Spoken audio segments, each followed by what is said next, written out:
Semakin miskin atau semakin kaya? Save dan share dulu video ni untuk rujukan di masa akan datang.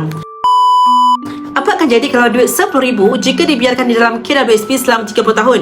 Jumlahnya mungkin akan jadi sekitar RM51,000 dengan dividen sekitar 5.6% setahun. Nilainya nampak besar bagi sesiapa yang tidak faham tentang time value of money atau bahasa mudahnya tentang kuasa beli duit kertas. Tetapi bagi siapa yang tahu, nombor itu langsung tidak mengujakan. Pertambahan nombor itu sebenarnya tidak menambah kekayaan tuan-puan bila diambil kira daripada sudut kadar inflasi, kadar kenaikan sebenar harga barang dan juga risiko kejatuhan ringgit Malaysia. Sejarah ringgit Malaysia 30 tahun yang lalu, pada tahun 1997, ringgit Malaysia pernah jatuh 50% tahun.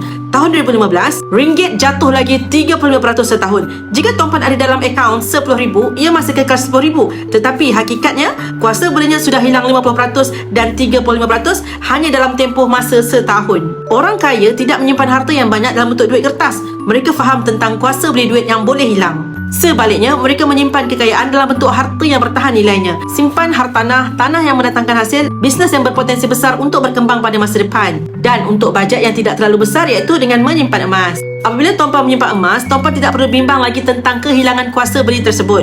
Bukti mudah, pada zaman Nabi Muhammad SAW, selawat, 1400 tahun yang lalu, 1 dinar boleh beli seekor kambing. Sekarang, selepas 1400 tahun, 1 dinar masih boleh membeli seekor kambing. Bermakna, jangankan 30 tahun, 1400 tahun pun kuasa beli emas tetap bertahan. Bagi yang ingin mengalihkan sebahagian simpanan jangka panjang anda ke dalam bentuk aset emas, tuan-puan boleh klik link di bio Safia Sofian, daftar akaun emas secara percuma, kemudian saya akan bimbing sebaiknya.